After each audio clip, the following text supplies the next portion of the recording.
warahmatullahi wabarakatuh. Waalaikumsalam warahmatullahi wabarakatuh. Selamat pagi. Pagi. Hari ini sebelum kita mulai kegiatan berdoa dulu. Ya. Kita berdoa sesuai dengan keyakinan dan agama kita masing-masing. Doa dimulai.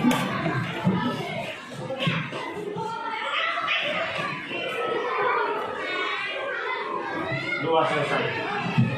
Ya, baiklah, kali ini kita akan membuat keyakinan kelas. Jadi, masing-masing kalian menyebutkan keyakinan masing-masing, satu orang, satu keyakinan. Kemudian ada yang menuliskan di papan tulis. Nah, apa tujuan itu keyakinan kelas ini? Jadi tujuannya untuk membentuk budaya positif di dalam kelas ini. Dan dampaknya nanti akan di luar kelas juga, lingkungan sekolah ini. Oke? Jadi yang untuk menulis maju si Naila.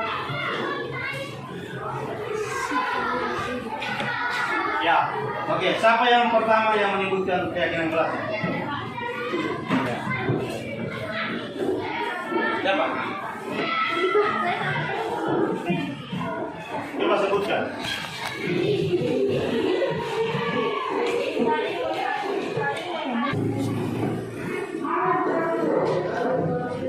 Selalu melaksanakan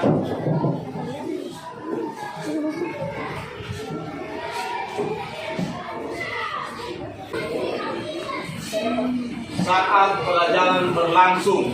Oke. Sudah 3 keyakinan kelas. Ya, lagi coba lagi satu lagi.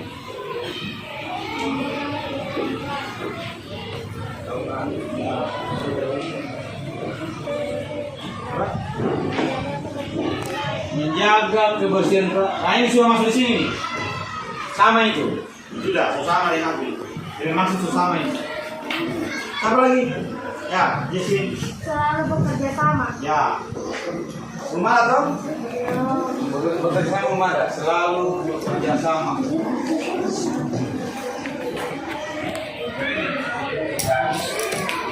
Nomor 5. Siapa 5?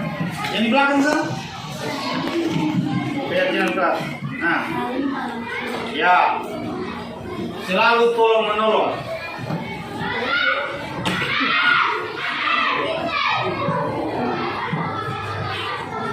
Tolong menolong.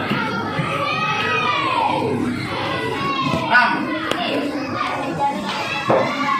Menjaga tata tertib. Ya. Bahasanya di situ, bersikap toleransi.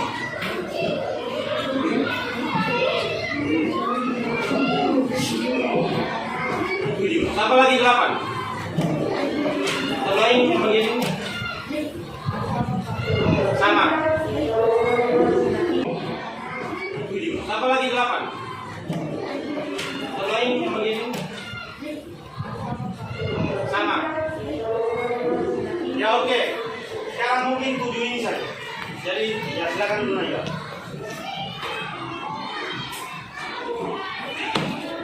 Coba kita baca sama-sama. Keyakinan kelas 5 yang dibuat tanggal berapa? Ya, tanggal 26. Yang pertama, coba baca. Saling menghargai dan saling menghormati. Yang 2. Selalu melaksanakan pikir kelas. 3. Bersikap tenang saat pelajaran berlangsung. 4. Selalu bekerja sama. 5. Selalu tolong menolong. Ya. 6. Menjalankan tata tertib kelas. 7. Bersikap toleransi. Sudah deal itu? Ya, itu kesepakatan kalian. Ini adalah keyakinan kelas. Maksudnya ini untuk membentuk budaya positif. Jadi nanti kalau sudah membudaya ini, secara otomatis dalam segala aspek di dalam kelas itu dijalankan dengan baik, aman nanti, belajar aman, tertib, nyaman. Kalian merasa merdeka belajar, enak nanti belajar. Oke, jadi keyakinan kelas ini nanti kita buat dalam 2 kertas kartu. Yang ini satu kartu, yang kedua dibuat apa bentuknya?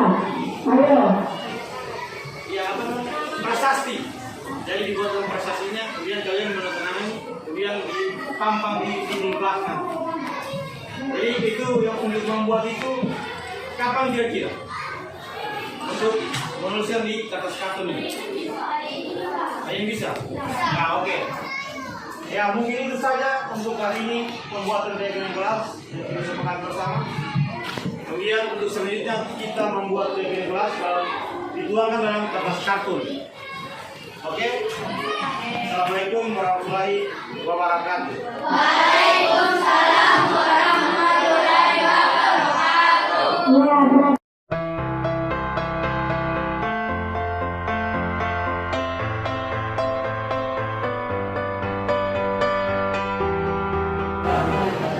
Selamat pagi dan siang. Syukur alhamdulillah kita hari ini dipertemukan dalam rangka pembahasan budaya positif. Ini budaya positif. Jadi sebenarnya budaya positif ini sudah kita laksanakan. Cuma mungkin kita tidak tahu apakah itu budaya positif atau bukan. Tapi mungkin juga kita sudah tahu. Berikutnya yang saya hormati kepala sekolah SD 29 Bapak Sai, kemudian rekan guru 2002 dengan Jadi di sini saya dalam pembahasan ini tidak mengajari, cuma berbagi sedikit apa yang saya dapat di pendidikan kontrak. Jadi kita ditugaskan memang untuk berbagi apa yang kita dapat, walaupun sedikit kita bahas bersama supaya kita sama-sama mengetahui tentang budaya positif ini. Oke, berikutnya sebelum kita ke budaya positif, kita masuk dulu di filosofis pendidikan Ki Hajar Dewantara. Nah, ini patokannya di sini. Karena sekarang ini kalau kurikulum merdeka itu lebih banyak mengambil pemikirannya Ki Hajar Dewantara. Ya, jadi kurikulum merdeka itu pemikiran Ki Hajar Dewantara yang akan diterapkan. Jadi filosofinya begini. Ini seperti ada ini, sampai kita bisa baca. Pendidikan adalah tempat bersamanya benih-benih kebudayaan yang tumbuh dalam masyarakat. Pendidikan bertujuan untuk menumbuh segala kodrat yang ada pada anak-anak agar mereka dapat mencapai keselamatan dan kebahagiaan yang setinggi-tingginya, baik sebagai manusia maupun sebagai anggota masyarakat. Oleh sebab itu, pendidik hanya menunggu tumbuh atau hidupnya kodrat yang pada anak-anak. Jadi di sini maksudnya begini. Jadi kita guru, guru ini kita tidak bisa memaksakan anak-anak kita bentuk seperti apa, tapi kita cuma mengarahkan saja. Jadi mengarahkan seperti begini. Kalau kita menanam padi kayak apa, contoh menanam padi. Jadi kita itu cuma bisa guru, sebagai guru itu kita cuma bisa kasih dia pupuk, bagaimana supaya tumbuh subur itu padi, menyiram atau rumputnya disemai. Jadi padi tadi jadi subur itu anak-anak. Jadi kita tidak bisa memuncul karena kodratnya anak-anak sudah ada sejak lahir. Kita cuma menunggu saja, mengarahkan. Kita tidak bisa menunggu keinginan jadi tidak. Yang antara begitu. Kemudian hubungan dengan budaya positif. Budaya positif kan sama-sama kita sudah tahu. Begini budaya positif. Kita sudah senangkan sekali seperti saling kepada guru. Itu budaya positif. Budaya positif hal-hal yang positif yang kita terapkan kepada anak-anak. Cuma selama ini mungkin kita belum tahu. Itu termasuk budaya positif. Seperti apa lagi? Ya, memberi salah itu masuk budaya positif. Nah, cuma budaya positif itu bagaimana menjadi budaya, bukan sekedar slogan. Mengudaya. Jadi budaya positif bisa terjadi kalau ada lingkungan yang positif. Ya. Jadi tidak terjadi budaya positif kalau lingkungan positif tidak terjadi. Jadi lingkungannya dulu kita atur. Kemudian lingkungan positifnya bagaimana? Coba kita lihat sama-sama ini slide yang berikutnya.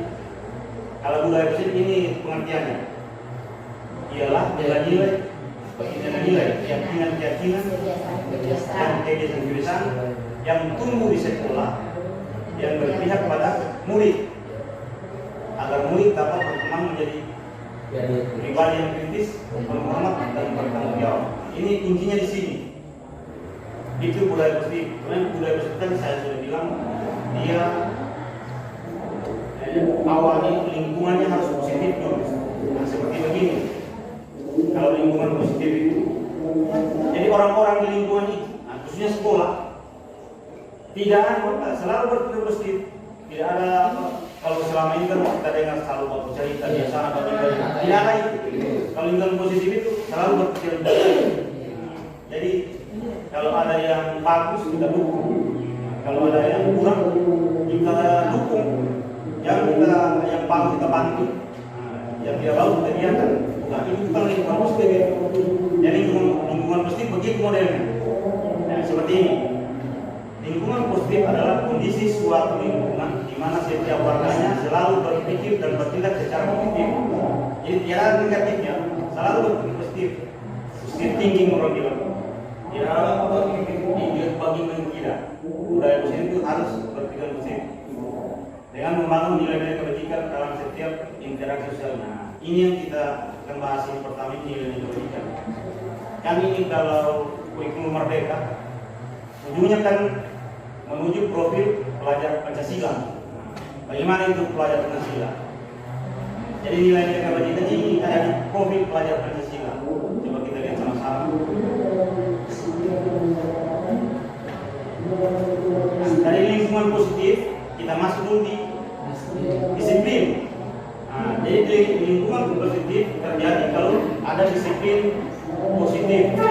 Disiplin positif yang bagaimana? Seperti ini. Disiplin positif merupakan salah satu cara penerapan disiplin yang bertujuan menumbuhkan kesadaran serta memberdayakan anak untuk melakukan sesuatu dengan motivasi dari dalam dirinya sesuai nilai-nilai kebajikan tanpa sorotan, ancaman maupun hukuman. Jadi disiplin positif ini kan biasa kan kalau cuma disiplin biasa anak-anak disiplin kalau dihukum takut kan, takut dihukum kemudian biasa dikasih apa, dikasih penghargaan begitu ya, kalau anak begini kasih ini kan. Jadi anak-anak itu dia berdisiplin ada dorongan dari luar. Nanti yang kita cari ini disiplin positif yang dimaksud dorongan dari dalam, dari dalam diri, tanpa ada dihukum, tanpa dia pikir mau dihukum, tanpa dia pikir mau dikasih apa imbalan, dia tidak pikir. Itu yang kita membangun ini di sekolah, disiplin positif.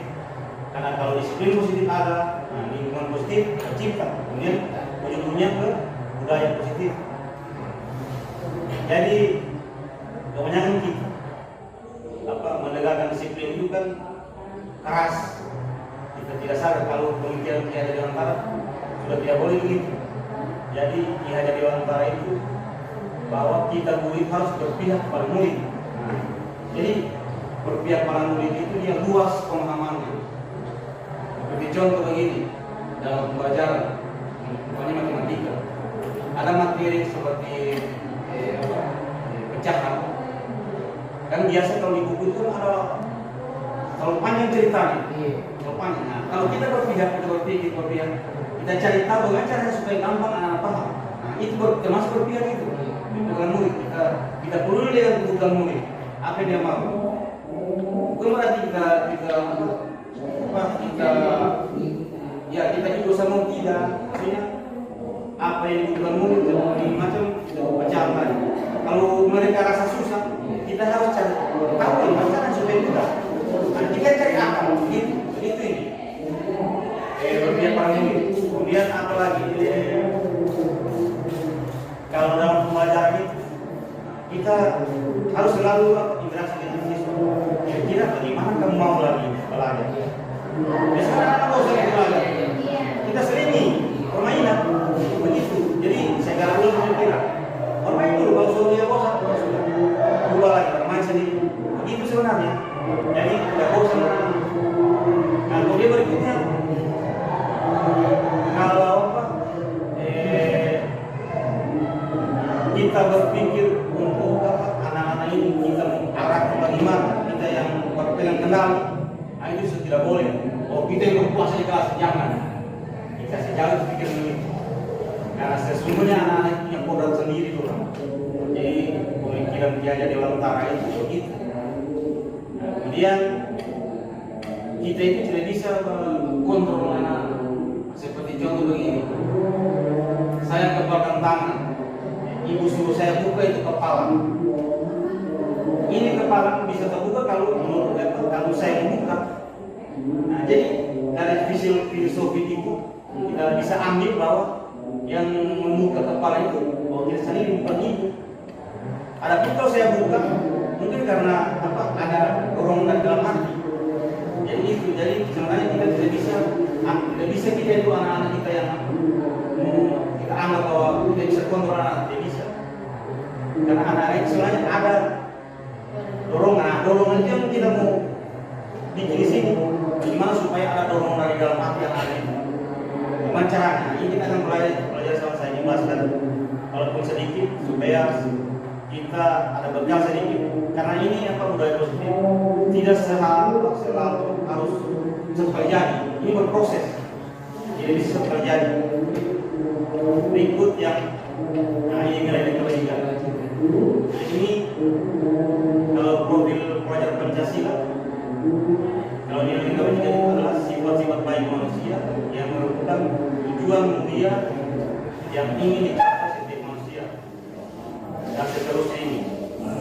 Jadi ini selaras dengan profil pelajar Pancasila yang kurikulum merdeka ini. Jadi tujuannya itu kurikulum merdeka adalah menuju profil pelajar Pancasila. Coba kita lihat satu-satu. Bagaimana profil pelajar Pancasila? Beriman bertakwa kepada Tuhan Yang Maha Esa dan berakhlak mulia. Itu baru satu. Dia 6 itu. 6. Jadi ini penjelasannya. Pelajar yang berakhlak dan dalam hubungannya dengan Tuhan Yang Maha Esa. Jadi dia kalau dia Muslim, sembahyang, sedekah. Pokoknya ajaran Islam kalau yang Muslim. Kemudian memahami dan menerapkan ajaran agamanya dalam kehidupan sehari-hari. Itu. Jadi dia jalankan ajaran agama dalam kehidupan sehari-hari. Kemudian kuncinya dari kunci itu alat beragama, alat pribadi, alat kepada manusia. Jadi alat kepada manusia itu berbuat baik kepada manusia, alat kepada alam itu. Dia tidak biasa barang mencoba tebang hutan, alam, hewan, kita sayang binatang itu alat. Kemudian alat bernegara. Ini maksudnya begini. Itu kita membayar pajak, kemudian kewajiban kita kepada negara kita laksanakan. Kemudian yang kedua, kebinekaan global. Ini dari penjelasan pelajar yang selalu mempertahankan budaya luhur. Jadi bukan global ini maksudnya dia lepas kendali. Dia tetap ingin mempertahankan budaya luhur, yang budaya lokal, yang lokalitas, identitasnya dan selalu berpikiran terbuka dalam berinteraksi dengan budaya lain.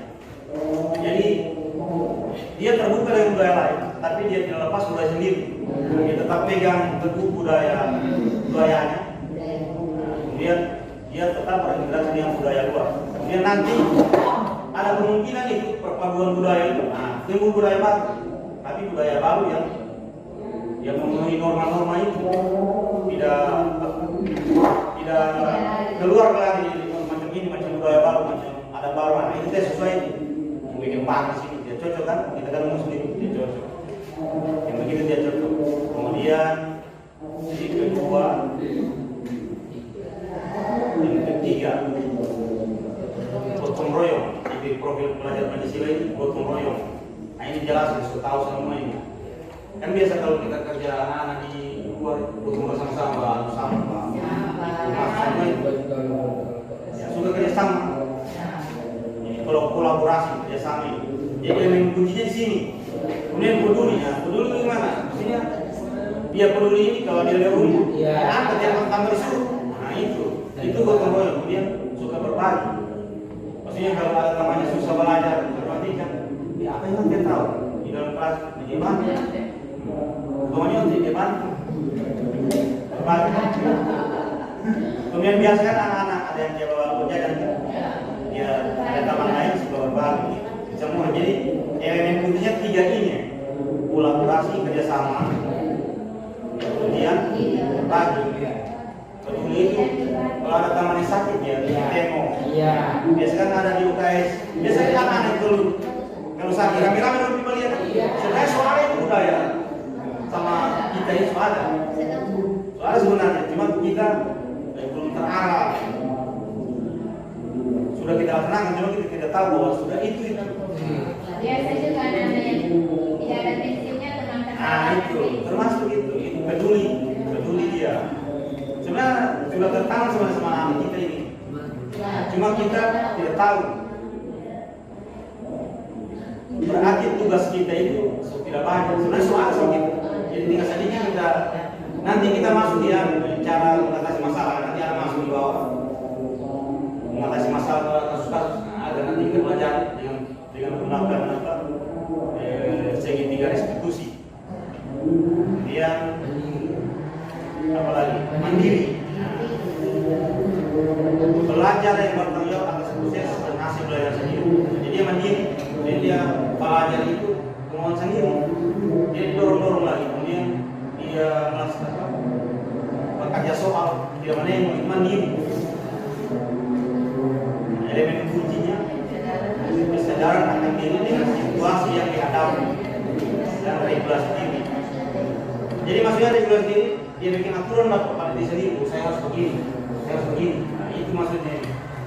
Jadi dia mandiri, dia bisa arahkan diri itu kemana dia nanti. Kemudian berikutnya ini profil pengenalan kritis. Belajar yang mampu secara objektif memproses informasi, ini pengenalan kritis. Membangun keterkaitan antara berbagai informasi, menganalisis, mengevaluasi, dan menyimpulkannya. Nah, itu pengenalan kritis dia. Jadi dia mampu proses informasi, tidak sembarang terima. Ya macam ini, macam anak budaya yang barat itu pakai pakaian yang pendek-pendek. Kalau yang tidak mampu, dia ikut. Karena dia tahu tidak sesuai dengan syariat Islam. Jadi dia kalau yang mampu, dia tidak mau pakai itu cara pendek, dia tidak mampu. Kemudian elemen kuncinya memperoleh dan memproses informasi dan berdasar menganalisis dan mengevaluasi penalaran serta mengambil keputusan. Jadi dia ambil keputusan tepat dia, tidak salah sasaran. Ini yang terakhir budaya profil budaya Pancasila kreatif. Ini penting ini. Kalau tidak kreatif, tidak ada hal-hal baru yang tercipta. Nah, ini kreatif itu penting. Ini yang mampu memodifikasi. Walaupun sebenarnya dia bertiru, tapi dia mau ditulang. Jadi yang baru, ya apa itu? Konsepnya begini, dia tiru sedikit, tapi dia bikin yang baru. Nah, itu baru sih, ini kreatif. Kemudian ada manfaat, bermakna. Ya, elemen kunci. Jadi menghasilkan gagasan, karya dan silakan yang tulisan yang asli berarti yang tidak yang dari dia sendiri, bukan dia ciplak. Walaupun ada tapi dia sudah modifikasi. Nah, sekarang profil pelajar Pancasila itu sudah ada 6 dari awal itu. Kalau menurut Bapak Ibu dari 6 tadi kira-kira mana yang sudah kita laksanakan tadi? Yang sudah ada dalam sehari-hari. Ya, gotong royong sudah pasti. Ya, gotong royong.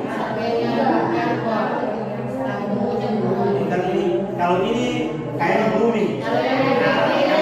Kan SD kan? Walaupun ada tapi satu-satu saja. Kalau yang ini mana ini? Ya, kira-kira ini belum seluruhnya ini. Kemudian yang mana yang satu ini? Mandiri. Kalau ini kira-kira sudah ada yang mandiri yang bisa melakukan. Ada. Ya, ada. kita latih di kelas, dilatih kasih kajian, kemudian kita pantau bahwa ini sudah bisa mandiri. Tapi yang belum bisa kita bantu. Bisa bantu karena memang belum mampu, karena anak-anak kan beda. Ada yang cepat, ada yang lambat. Gitu. Ini apa lagi? Gotong royong. Nah, ini sudah ini jelas ini pasti ini sudah dari dulu ini satu dilaksanakan. Ini yang berkebinekaan global. Saya rasa juga ini sudah ini. Coba yang anak-anak ini. Coba kalau saya perhatikan anak-anak ini, jangan ikut orang barat. Kecuali di masyarakat. Kalau anak sekolah saya tidak paling ada 1-2 saja. Dia tidak ikut-ikutan, dia. Kalau yang pertama ini, nah ini sudah ini jelas ini. Ini jelas sudah kita laksanakan ini. Berarti aman. Berkebinekaan global ini tidak kita poles-poles saja. Kita kasih tahu anak-anak. Kemudian apalagi ini gotong royong sudah ini. Mandiri sudah. Bernalar kritis. Berarti yang ini yang masih sama-sama nih. Bernalar kritis dengan kreatif. Oke, sekarang kita masuk di slide berikutnya. Bentuk penegakan disiplin. Karena kalau disiplin itu pasti ada penegakan bentuknya. Jadi ada 3 penerapannya, ada hukuman, tindakan terhadap sesuatu pelanggaran tanpa adanya kesepakatan yang belum diketahui apa tindakannya akan dengan. Contohnya begini, kalau hukuman ini, hukumannya kita dalam kelas dalam mengajar ada yang bapak lempar pas kenal sama kita, suruh langsung dipanggil ke anak, langsung disuruh jongkok. Nah itu hukuman, karena itu tidak disepakati. Tiba-tiba saja hukuman itu bisa saja disuruh lari keliling kelas, itu hukuman namanya, bukan konsekuensi. Kalau konsekuensi ada kesepakatan dulu.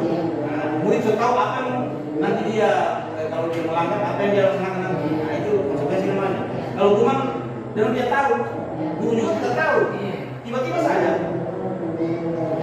dia sudah jongkok mana? Itu hukuman itu.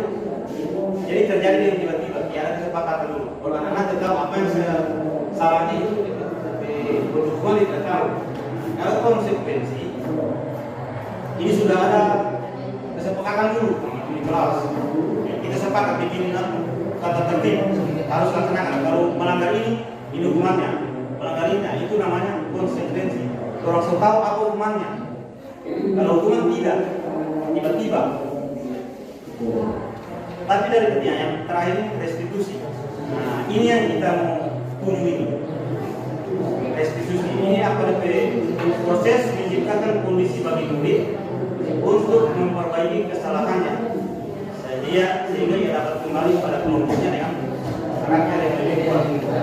Jadi kalau restitusi ini, nah, ini ujungnya budaya positif ini. Nah, ini yang kita mau laksanakan ini. Tapi sebelum ke sini, kita kasih saya dulu. Dalam bentuk konsekuensi jangan hukuman. Kalau hukuman tidak dibenarkan, jadi kasih ini dulu, kan tidak langsung ke sini. Repot. Nah, ini jadi harus restitusi. Nanti kita akan belajar tentang restitusi. Nanti Bapak Ibu pasti tahu macam penanganannya.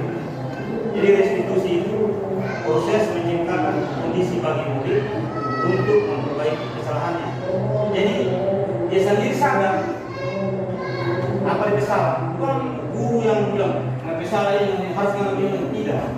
Jadi guru itu kasih kebebasan anak itu apa salah, apa dia kesalahan, dia bagaimana dia cara memperbaiki kesalahan itu.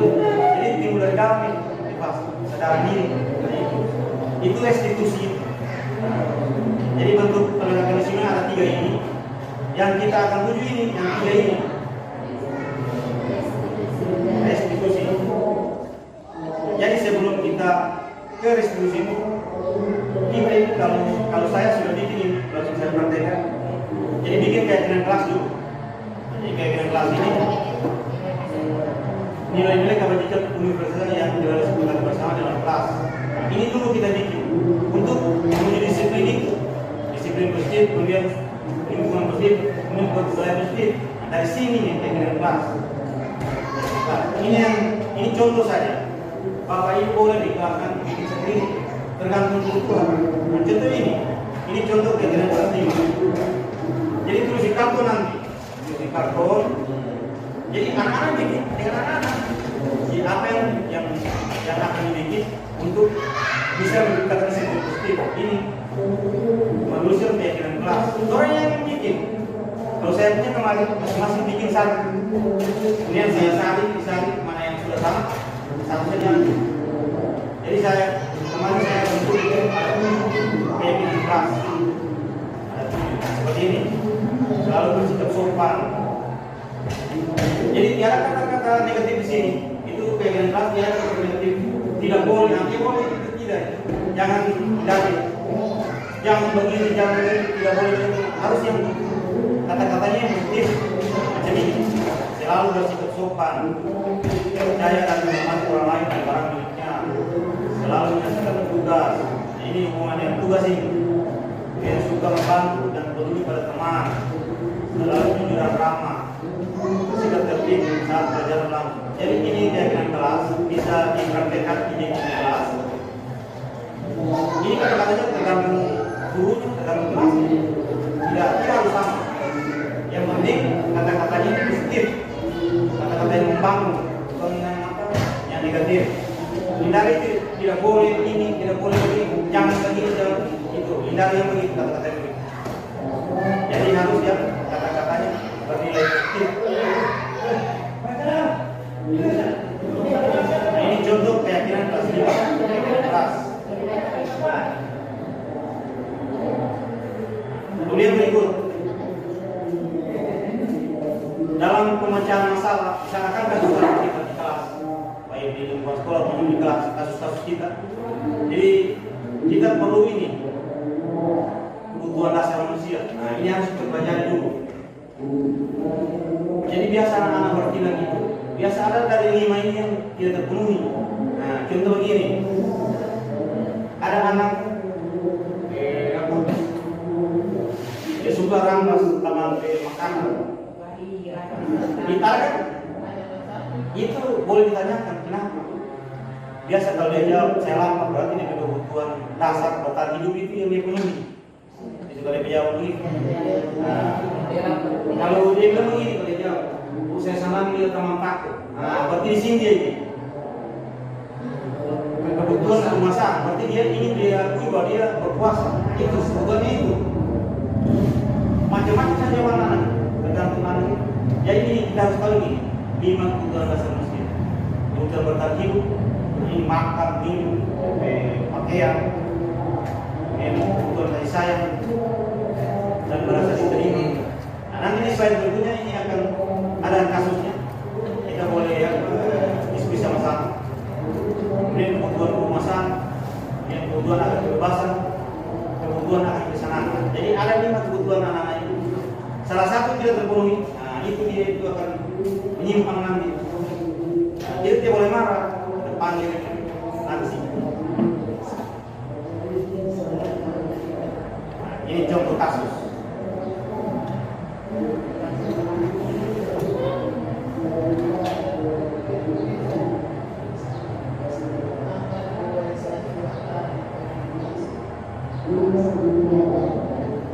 Ibu Ambar pembawa kelas 2A di SD Pelita sedang bingung menapi pula salah satu murid di kelasnya, Doni.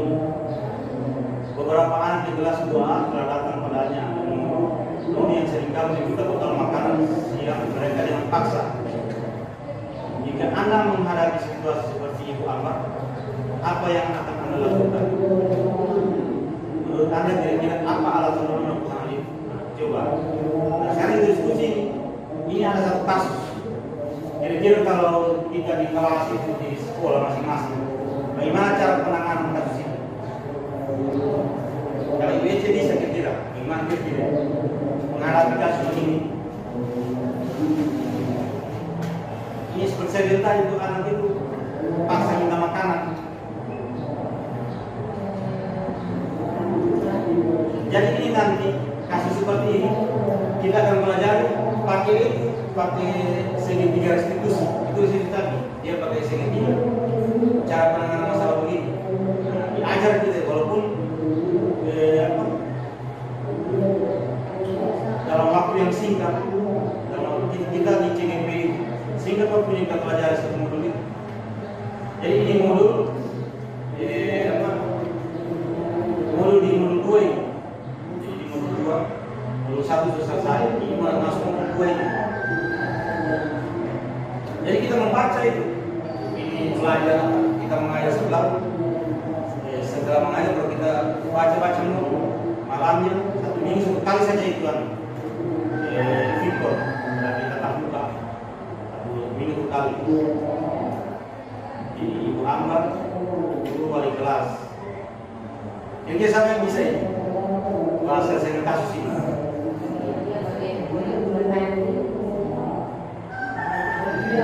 Yang jelas mana dipanggil dulu kan? Pasti dipanggil dulu. Kira-kira marah.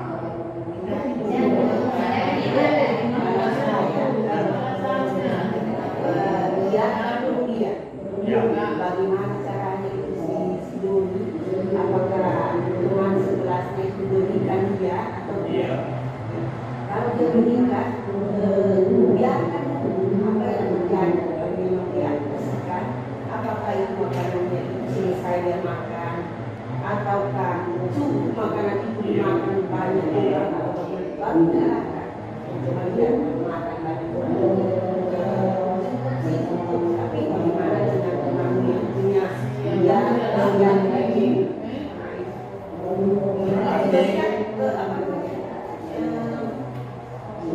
motivasi bagaimana dia itu kalau habis makanan dia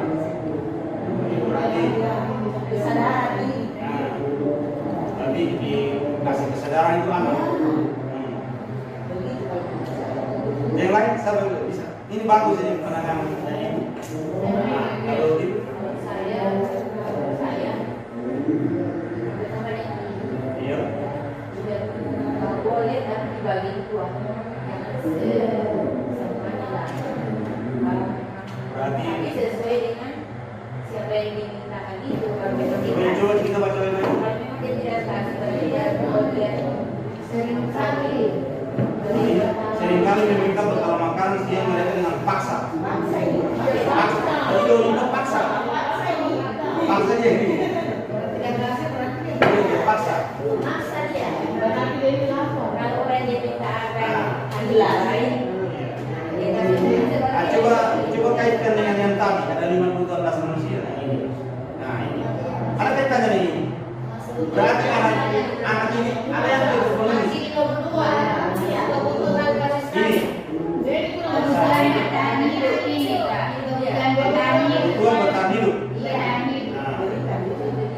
Nah jadi begini. Masih itu dalam. Jadi gini, sebenarnya ini semua bisa masuk di sini, tergantung jawabannya Doni. Jadi kita tanya dulu. Nah, coba kita lihat satu-satu ini. Jadi analisis kasus. Nah, contoh. Kebiasaan kasus ini. Tanya dulu Doni. Kan kebutuhan ini kebutuhan bertahan hidup, kebutuhan bersayang, kebutuhan pemasangan, kebutuhan kebebasan, kebutuhan kesenangan. Coba. Sekarang masuk di kita lihat sama-sama. Ya kita sharing sama-sama. Ya. Dalam kasus di atas, apabila jawaban Doni adalah dia merasa hebat karena temannya jadi takut dengan dia dan menuruti keinginannya, maka sebetulnya Doni sedang berusaha memenuhi kebutuhan dasarnya akan kekuasaan. Nah, asal dia menjawab begitu. Asal dia menjawab supaya bahwa dia merasa hebat kalau anak dari teman takut. Nah, berarti dia berkuasa. Jadi kebutuhan itu yang tidak terpenuhi di rumah. Nah, berarti DPAD malam di rumah. Nah, itu berarti. Nah, kemudian coba jawaban kedua. Bila jawaban Doni dalam kasus di atas adalah bahwa dia merasa bosan dengan bekal makanan yang dibawakan ibunya dari rumah, karena ibunya selalu membawakan bekal yang sama. Karena itu dia ingin mencoba makanan teman-teman yang bergerak makan. Doni sedang. Nah, jadi dia ini kalau dia rasa bosan, dia kebutuhannya akan bebas, dia bebas makan sama kebutuhan, dia bosan. Karena orang kalau tidak bebas dia bosan dia. Nah itu. Nah, sekarang berikut. Bila Doni menjawab bahwa dia melakukan iseng, nah, ini kebutuhan kesenangan. Senangnya dia lihat teman susah. Nah ini. Nah itu. Asal dia jawab, saya senang ibu, karena saya melihat taman ekspresinya taman itu, dia merasa susah, kesenangan. Berarti kebutuhan akan kesenangan. Nah ini bisa kita alihkan nanti. Barangkali apa yang bisa tinggal kita itu supaya kebutuhan kesenangan Doni ini terpenuhi. Tinggal kita pakai kreativitas guru. Jadi yang penting ilmunya kita sudah dapat bahwa 5 kebutuhan manusia ada itu, 5 kebutuhan. Kemudian yang 20 posisi kontrol. Nah, di sini sudah mulai kita masuk pada penanganan kasus itu. Nah, jadi guru itu ada 5 posisi yang dia harus ambil, yang diambil. Penghukum, nah ini yang sudah tidak boleh kita lakukan ini. Ya, penghukum itu. Ini kalau penghukum itu, tapi kita bisa tidak sadar itu. Penghukum, kasar kita. Nah ini memang kurang ajar apa? Itu penghukum itu. Yang biasa ada dipukul ya. Ini sudah tidak bisa dipakai. Walaupun kadang-kadang kita juga tidak sadar ini sudah pakai. Nah, yang kedua posisi kita di sini, yang kedua ini membuat orang merasa bersalah, seperti bilang tidak ingat ini saya lupa nanti kalau sekolah marah apa, nah, itu berarti dia jadi anak-anak merasa bersalah loh. Gara-gara saya wali kelas marah. Nah itu posisi ini yang kedua ini juga sering kita lakukan. Sering. Nah, jadi 1-2 ini kalau bisa kita hindari yang 1-2 ini.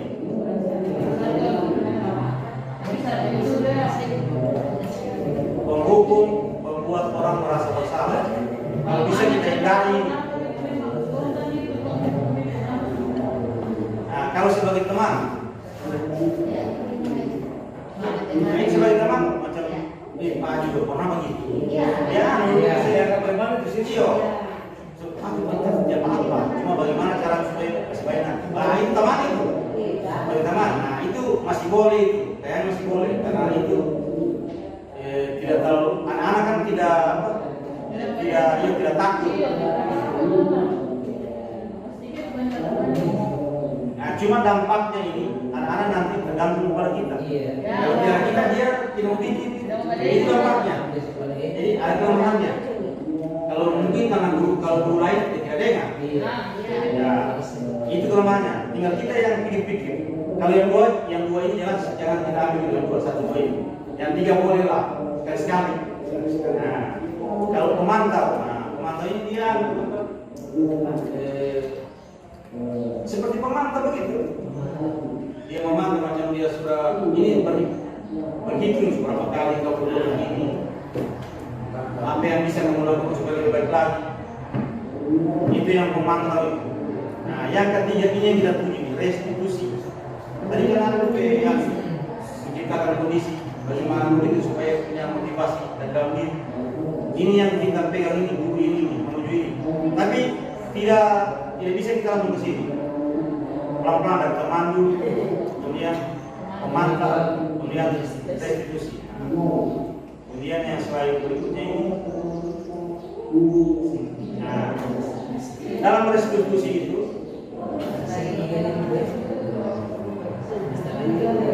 ya, jadi begini, kalau ada kasus tadi itu, kasus kita panggil anak-anak, jadi ada tiga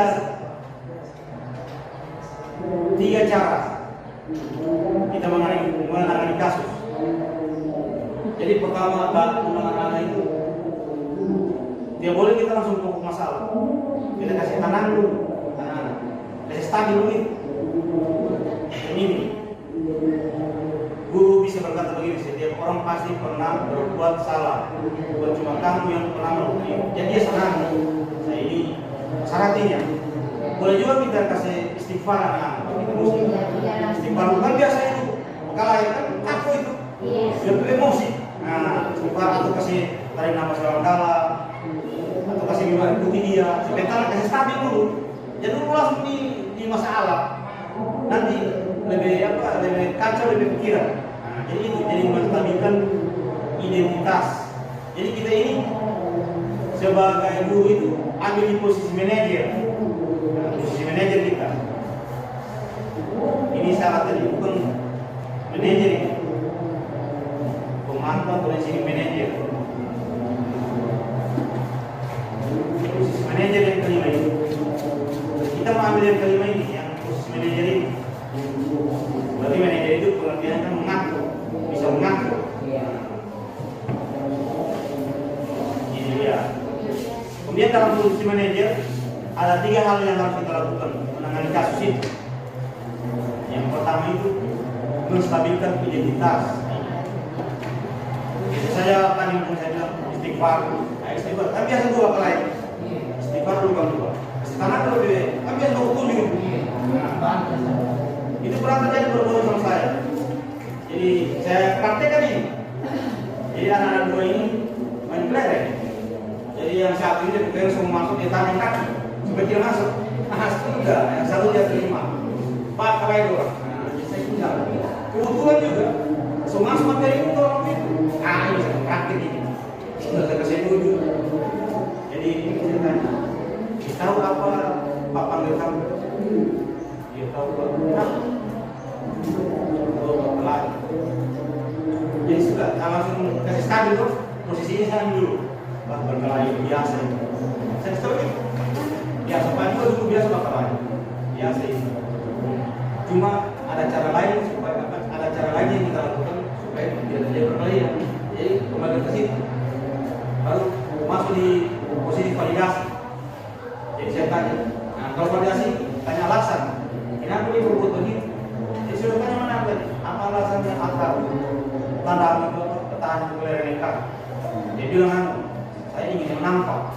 Nah, di sini itu bagus memang mencari menang permainan bagus, ada usaha.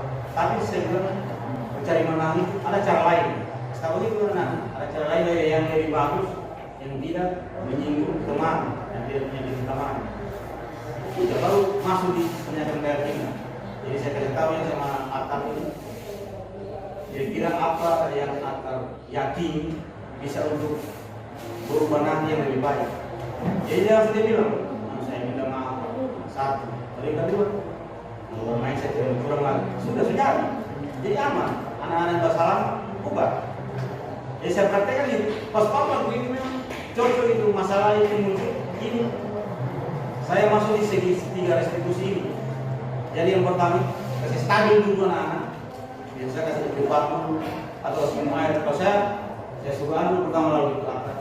Kasih tarik nafas dalam perlu. Langsung sempat ragu. Supaya gini tangan. Baru kan dulu. Baru tarik nafas dalam. Kalau saya bilang berkah ini biasa.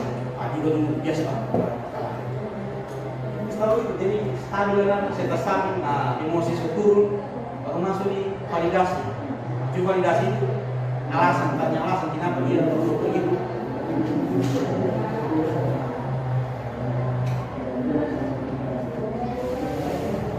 Nah, sekarang terakhir, terakhir ini saya kasih kasus dewa bapak ibu. Sesuai dengan segi 3 restitusi, menstabilkan apa yang harus ditanya. Apa kata-katanya dari 3 ini, dari kasus ini? Coba. Nanti kita diskusi masing-masing. Tuliskan cara penanganan. Nah, ini menstabilkan dulu bagaimana kata-kata.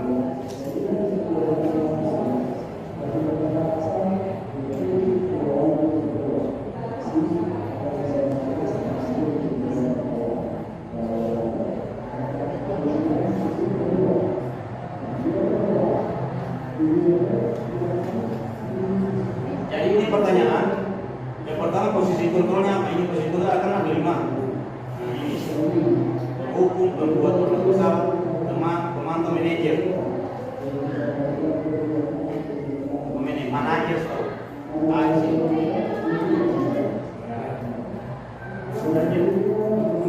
jadi ini 5. Di mana posisi ibu nanti mau ambil yang mana? Kemudian mana pertanyaan tadi? Kemudian langkah-langkah penyelesaian dengan menggunakan segitiga garis tadi. Ini sering terjadi di anak-anak kita ini. Ya, harus di manajer karena tujuan sama manajer itu. Nah, kemudian penanganannya segitiga garis itu. Ini yang pertama ini. Nah, apa kira-kira kata-katanya ibu, bapak di menstabilkan ini? Yang dibilang sama siapa tadi?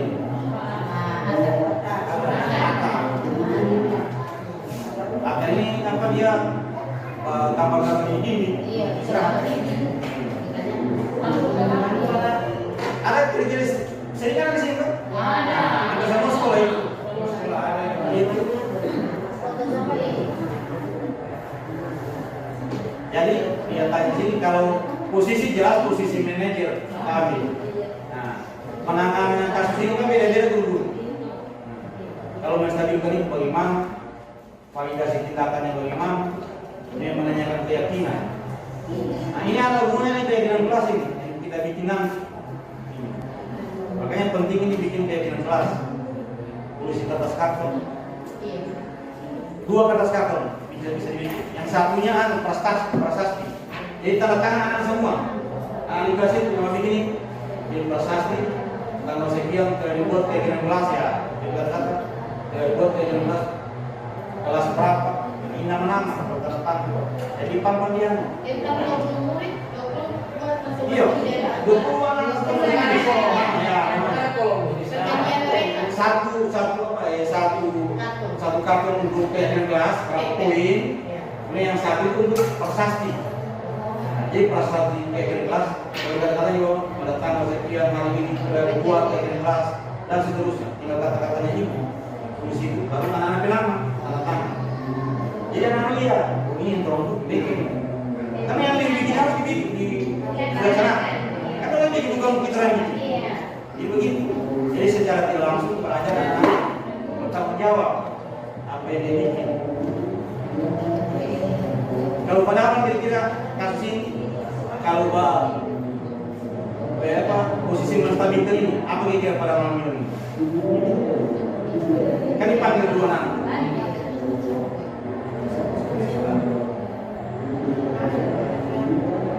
Kan di posisi menghadap sama juga. Kalau menstabilkan dulu, langkah pertama itu segitiga garis masih stabil. Baru validasi tindakan, baru keyakinan. Segitiga begitu dia, menanyakan keyakinan. Kalau yang ketiga itu bertanya saja, bertanya keyakinan. Apa yang harus lebih baik yang bisa dibuat.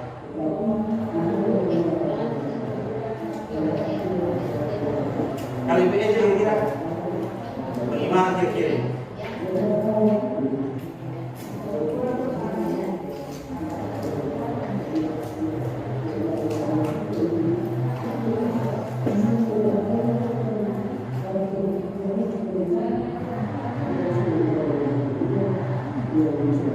Mungkin kalau kita kan kita panggil anak dulu, panggil macam saya bikin ini pas saya ambil nama Atar juga karena kasusnya tapi waktu Atar itu dia menteleng. Ini saya ambil namanya Atar coret-coret gambar-gambar sama juga kira apa saya mau panggil Atar. Jadi paling dia bilang saya gambar-gambar ini. Iya, tadi saya bilang saya gambar-gambar Pak. Lalu yang terlalu bilang gambar-gambar ini baru, jadi kalau kasih stabil biasanya itu nggak bagus itu. Berarti ada makan apa? Oh berarti ada jebakan ini. Jangan salahkan dia. Nah, jangan salahkan. Jangan salahkan dia. Berarti antara ada bakat tambah. Gambar. Tapi kita orang sambung, tapi ada tambah yang lebih bagus tahu. Nah, begitu. Gimana yang paling bagus? Nah, kira-kira begitu.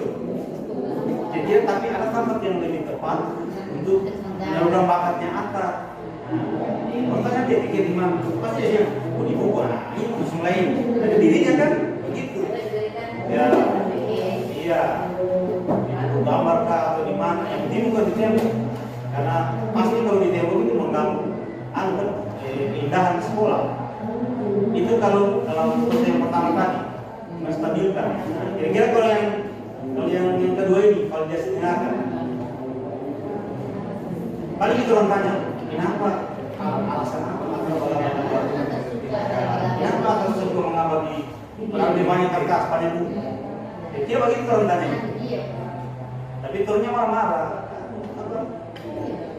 Kan ini dia boleh marah-marah ini. Belum merdeka ini. Sebenarnya merdeka sama. Iya. Yang merdeka sama. Pasti paling ada bilang, iya udah saya kesukaan itu. Berarti dia kebutuhan dasarnya itu. Rasa senang itu yang tidak terpenuhi. Nah, kalau dia jawab, apa lagi? Kalau dia jawab, saya suka kasih kotor itu dia.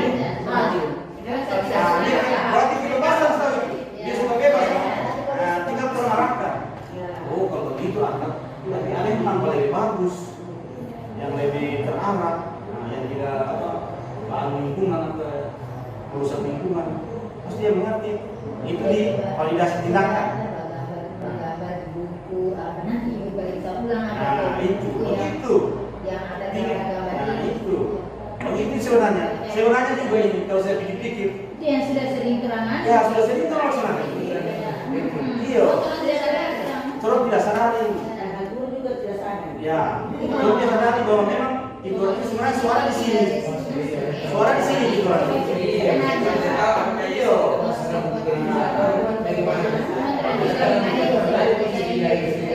Iya, ini kan cuma istilah. Ada suara sama tahu sebenarnya. Ada. Ini suara ada sama. Kalau saya pikir juga macam suara sama saya. Sudah sebagian kecil Iya. itu anak-anak Iya. keyakinan. Nah, yang terakhir itu menanyakan keyakinan. Nah, ini kasih tim motivasi seperti ini. Nah, kalau begini, kira-kira apa yang lebih baik supaya akar lebih tersalur bakat? Ini tanya dia. Ini bu saya mau gambar. Kalau dia jawab saya mau gambar berapa? Ini saya mau tempel di mandi. Bisa aja jawab begitu. Nah, itu kan betul. Iya. Saya dari pasar tadi di kelas. Saya sekarang pegang kelas 1. Iya. Jadi di kelas tadi anak-anak kan olahraga. Iya. Kan tidak ada guru olahraga. Iya. Masih saya topeng karena pikir-pikir tadi mau KKG. Jadi di dalam kelas saja ada melompat-melompat kan Iya. ada yang sudah melompat. Dan sesuruh melompat satu-satu siapa gitu. Terakhir yang satu Ican mau melompat. Iya. Si Theo Bapele. Dia lompat langsung dia tampil. Langsung dia tampil ini Theo ini. Theo ini besar. Video besar. Menangis dia. Nah, dia langsung dulu ditambah dulu. Pergi dia. Begini memang orangnya. Bos, lihat. Ya, yang lain lagi coba Irfan maju. Ayo coba Theo ajar Irfan bagaimana caranya melompat yang bagus. Cobaan harus saja gitu. Theo ajar Irfan tidak tahu ini. Melihat Irfan tidak tahu ini. Besok dia ada. Theo di muka, jadi dia sudah depan badan. Sama dia coba dia. Akhirnya karena sesopan dia. Yang korban ini. Yang Theo ini iya, yang korban. Iya. Tapi karena kesalahannya tadi Bapak, jadi dia coba dulu. Pas habis saya ambil 10 tadi, coba dulu saya enak pulang dia toh. Habis enak saya pergi. Nah, tidak lama dia sudah. Nah, itu tadi itu ibu Tidak yang lama, bilang. Pak Hasan, tidak lama dia datang. Theo kita, ibu. Theo tadi ditempelin Ica. Dia sebarat toh. Padahal tadi sebenarnya dari awal dia semua toh. Nah, itu berarti semua masuk di menstabilkan itu yang dipanggil itu. Semua masuk itu. Saya sopan dia. Icat, sini dulu nak. Dia kan dua-duanya Icat. Icat tadi berapa? Iya, siapa suruh dia bang? Kan ibu sudah bilang satu kelas ini semua bersaudara. Nah, semua bersaudara kelas ini. Pengganti mama di sekolah, dia bilang ibu guru. Iya, dia bilang sendiri, baru ibu tidak bukan satu kelas ini bersaudara. Tidak boleh begitu. Atau kita tadi ini cuma lantaran gemas sama Theo Pipi. Oh tidak sudah. Mama dan ibu mau lihat ibu kalau begitu saya minta maaf. Dimulai dalam itu. Iya, langsung nanti mama itu ibu saya minta maaf. Sudah dia sudah minta maaf. Ibu mau lihat ya, gimana bang minta maaf sudah. Saya minta maaf. Langsung dia pola dia pegang-pegang lagi pipi. Memang kan Theo membahas dari pipi. Memang sebenarnya ini sama kita harus ada ini. Sama kita orang yang dokter tidak sadar. Gitu ini. Makanya cerita saya deh sebenarnya ini barang ini untuk orang Iya. tua. Lalu itu kan. Nah, kemudian berikutnya tidak harus kita laksanakan yang pertama. Kalau dia kasus, kalau kasus kecil sudah langsung ke validasi tindakan atau menanyakan keyakinan, ya Pak, berarti masalah. Kecuali kasus yang memang parah, awal dulu. Iya. Stabilisasi dulu suasana. Gitu. Jadi tidak harus ada ini, tidak harus. Ya, tinggal lihat posisi ya situ saja posisi apa tadi ya yang terjadi tadi. Lihat DP. Kalau ringan lihat bisa langsung ke sini ketiga. Dia masalah itu, dia masalah. Tidak mutlak dia bertahan satu. Oh tidak mutlak, tidak mutlak. Dia bisa langsung ke Bisa langsung. Boleh. Tidak mutlak tadi komisi kasus. Ya, komisi kasus. Langsung dari kasus. Jadi komisi kasus kalau kasusnya berat, jadi kita orang harus dari awal itu. Kan kalau biasa Kan dulu.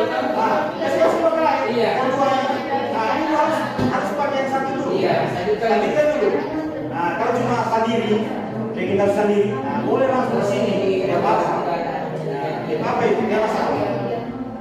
Ya, tapi sebenarnya kalau saya pikir, soalnya sama orang semua ini, cuma kita orang tidak tahu. Jadi memang guru itu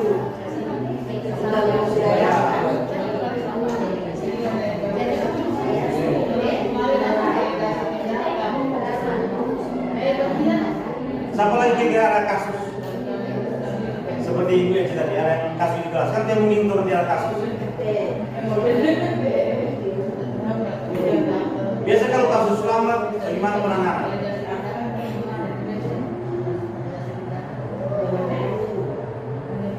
Kalau di sekolah, kelas berapa? Iya. Ini anak ini sudah berpuluh tahun. Iya. Tapi dia itu pertama masuk ke kelas itu harus orang tuanya jaga dulu, kalau tidak dijaga menangis. Saya katakan itu adalah jaga dulu sampai dia suruh biasa. Iya. Tapi suatu bulan begitu terus. Jadi nanti baru di mana saya istirahat di mana saya di situ dia. Itu berarti dia kebutuhan kasih sayang yang harus dipenuhi. Kalau dia kalau merasa itu kalau tidak Orang tuanya dia kebutuhan kasih sayang. tidak mau belajar. Harus beli dulu.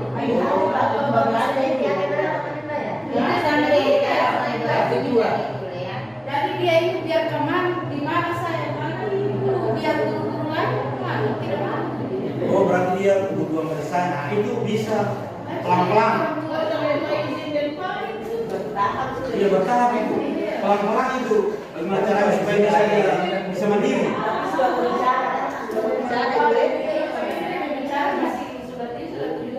Belum malah bicara.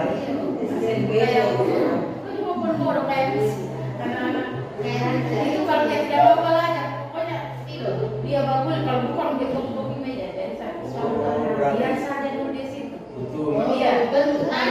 Dia itu langsung Dia itu perhatian itu. jadi setelah sini, jadi dia sampai itu ada kursi di sampingnya. Pokoknya belakang saya tuh ajudan sih. Jadi ini salah satu contoh ibu-ibu.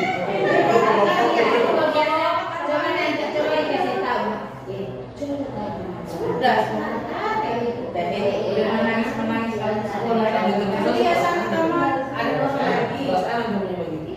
Tapi besok main lagi bang, dia tidak dijaga. Tapi dari besoknya lagi mana?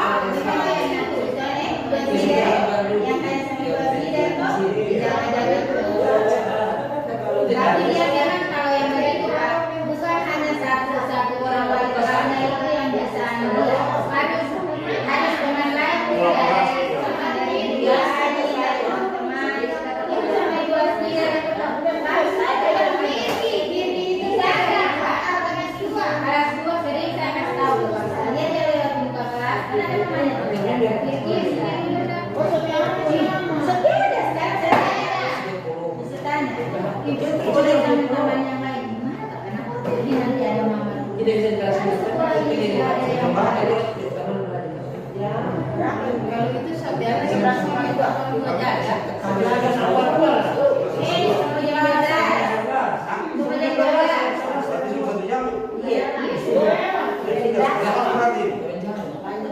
Sudah habis sih. Boleh bertanya, Saya cerita jawab, boleh silakan tanya. Assalamualaikum warahmatullahi wabarakatuh.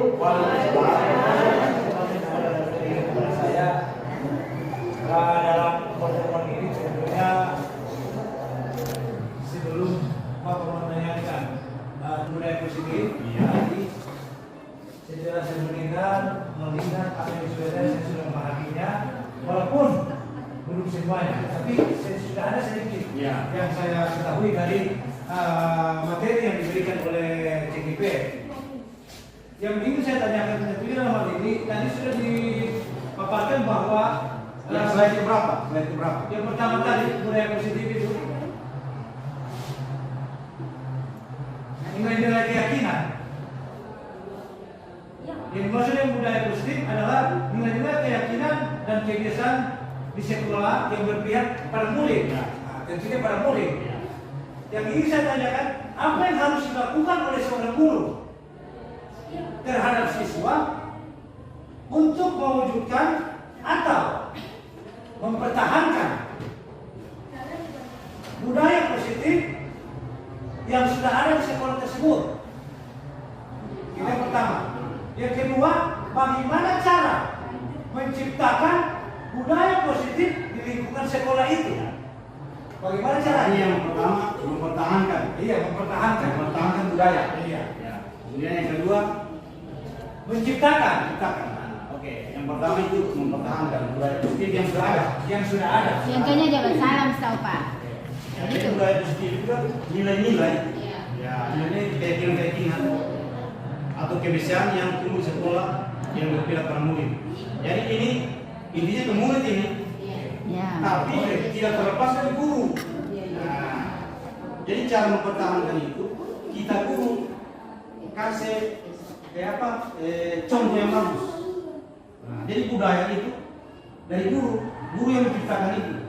Maksudnya kasih contoh, kasih macam kalau macam anak-anak, kita jangan dulu kasih contoh begitu sama anak-anak. Berarti apa namanya? Memberikan contoh. Jadi dari guru dulu. Jadi nilai-nilai tadi tidak mati ulang. Jadi nilai-nilai yang soal tadi macam jadi guru yang harus datang yang kasih contoh anak.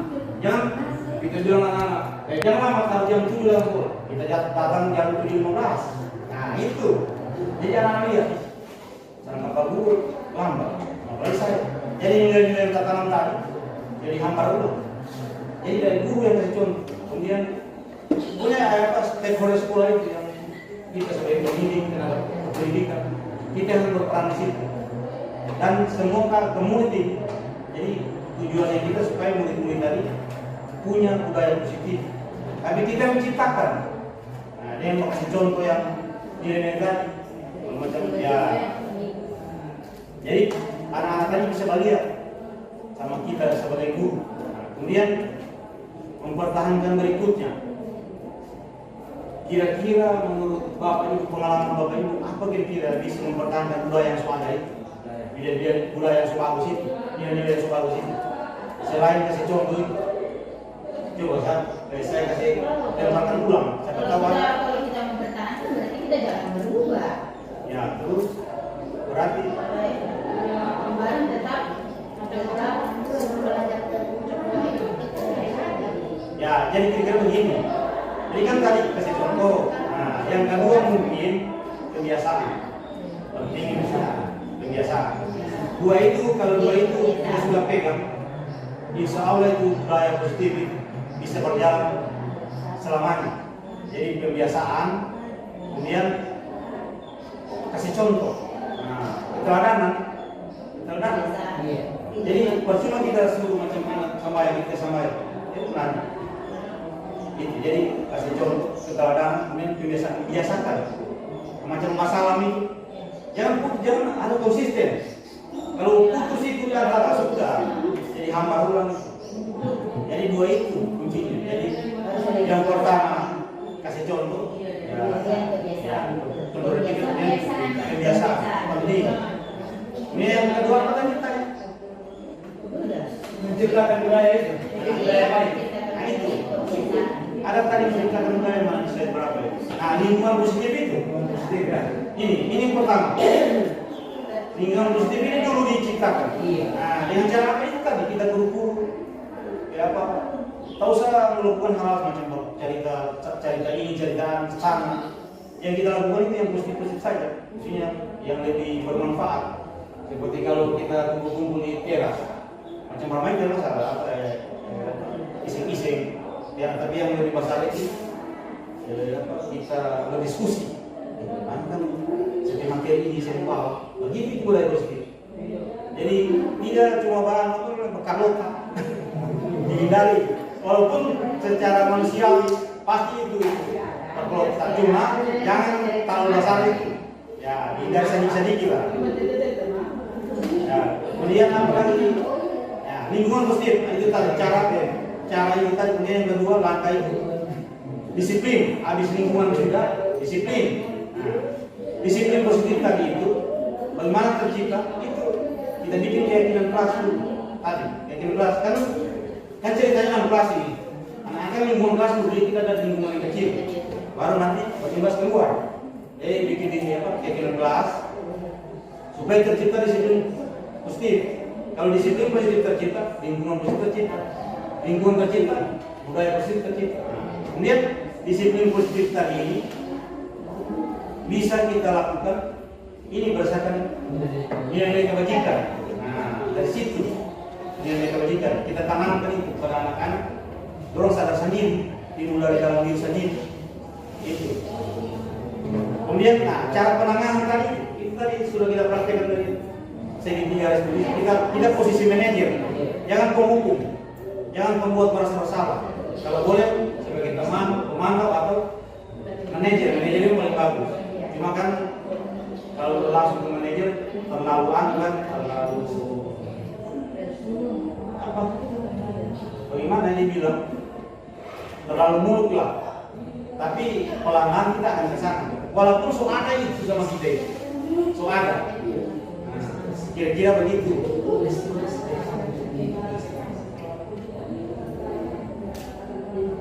Jadi nanti ujungnya kita sesuai kurikulum mereka, nah profil pelajar Pancasila. Itu arah beriman pertama dan seterusnya itu 1 sampai 6 yang sudah kita tahu sama-sama itu. Oke, ada lagi? Boleh setelah. Oke. Terima kasih kedua. Ya. So, habis waktu ini.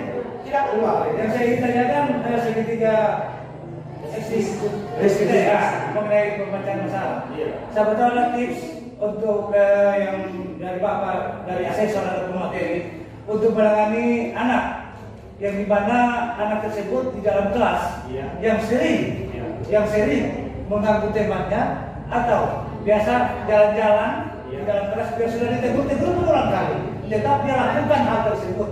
Jadi siapa tahu ada tips atau trik untuk menghadapi anak tersebut bagaimana? Apa yang harus Pasti itu bertanya juga kalau kita bagi fikir ada teman yang bertanya lagi. Jadi dari asesor dari yang itu apa pengajar fasilitator namanya.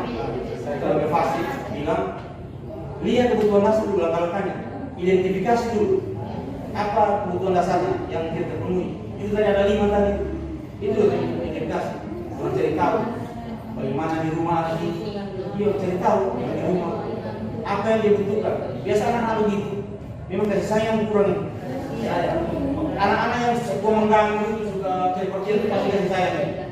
Mungkin di rumah ada orang tua proket atau memang selalu sering keluar kerja.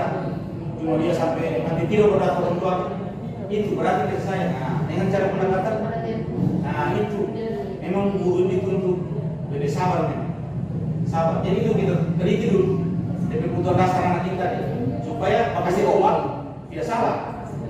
Sampai dokter itu dianalisis, ada tanya, begitu. Jadi menurut Bevasi begitu caranya. Kan itu tergantung anak-anak kan beda kasus itu, beda kasus, beda guru, beda sifat anak, jadi budaya beda. Jadi kita telusuri. Itu Gunardi yang sudah pas dia di sekolah dia kan pindah, tidak mau kasus begitu. Dia bertanya, kemudian dia bicara penanganan, dia jelaskan penanganan, dia pergi ke rumah, dia cerita bahwa ternyata itu anak problem banyak. Iya bisa. Dia cuma tinggalin neneknya. Dia kalau mau disuruh kerja tuh dia bantu neneknya. Ini lebih parah kan? Tapi serta dia tangani. Pertama dia tangani, dia pakai itu menghukum. Pertama dia cerita kan dia kan terus tidur semua. Iya. Cerita. Tapi setelah dia pelajari, dia bilang salah sama saya. Memang kata mama mana? Memang saya nanti saya mau kasih keluar dari dia. Itu benar bilang. Jangan masuk ini pelajaran ini. Kalau malam dia. Nah nanti pas dia pelajaran ini dia lupa.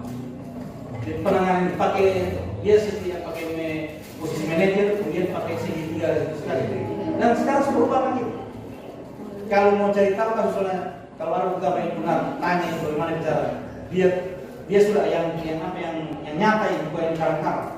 Dia itu dan berhasil benar. Dan dia sampaikan waktu kita terakhir. Dan apresiasi dari Pak Suri bagus. Wah dia bilang luar biasa benar. Karena ini belajar ini saya broken. Dia pikir mana? Dia cuma tinggal ini kan. Nah, jadi di sekolah dia kasih pendekatan itu. Dia tahu mana ibu tuan jelas benar dia bicara itu. Nah, ini benar. Berubah itu anak. Kalau dia semua belajar, sultanan dia. Padahal dari awal dia masuk teman-teman bilang, wes itu susah ditangani satu.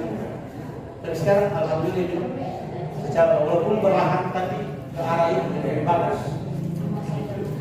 Benar itu sudah.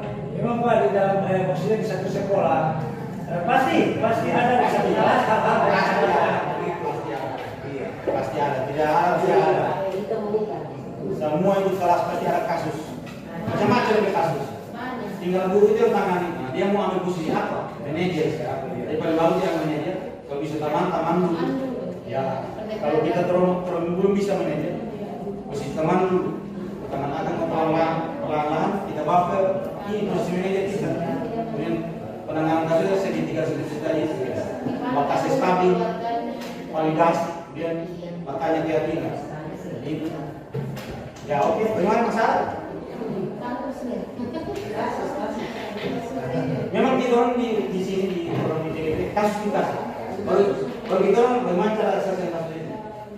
Nah, baru masuk materi. Awal itu belum materi, kasus dulu. Nah, setelah kita orang pelajari itu, kalau dikasih oh begini tadi kasus ini sebenarnya kerja begini, proses begini. Begitu itu di TGP. Kasus baru dikasih materi itu orang. Jadi melihat itu orang itu sebelum materi itu masuk, melihat itu orang apakah sudah ada terlebih pemahaman itu belum. Itu memang itu. Jadi kasus dikasih baru masuk materi. Nah, setelah masuk materi, betul-betul begini penanganan yang tak sana. Gitu. Ya oke, barangkali waktu sudah lewat jam 12.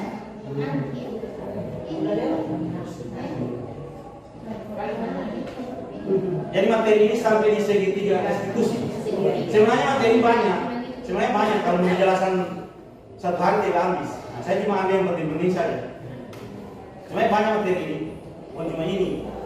Kalau Pak Firman mungkin dia bikin 30 slide. Kalau saya tidak 22 ini saya bikin. Dan saya pilih waktu kan. Kemudian kalau banyak juga disampaikan. Cuma sedikit kita. Lebih sedikit. Banyak yang bisa dipaham. Saya bagi prinsip sedikit, tapi semua ditaruh. Tapi biar banyak tapi bisa sedikit ditaruh, sia-sia. Ya oke. barangkali cuma itu dari saya sebagai calon guru penggerak. Jadi ini Terima kasih. dari pengimasan beliau sendiri. Jadi saya terima kasih kepada teman-teman sudah apresiasi, sudah luangkan waktu datang ke sini untuk mendengarkan apa yang saya sampaikan. Dan terima kasih juga kepada Bapak Kepala Sekolah Pak Said yang sudah duduk sama-sama di sini, sudah menanyakan, jadi ini bisa memotivasi teman-teman lain. Oke, lebih dan kurangnya saya mohon maaf. Assalamualaikum warahmatullahi wabarakatuh. Waalaikumsalam.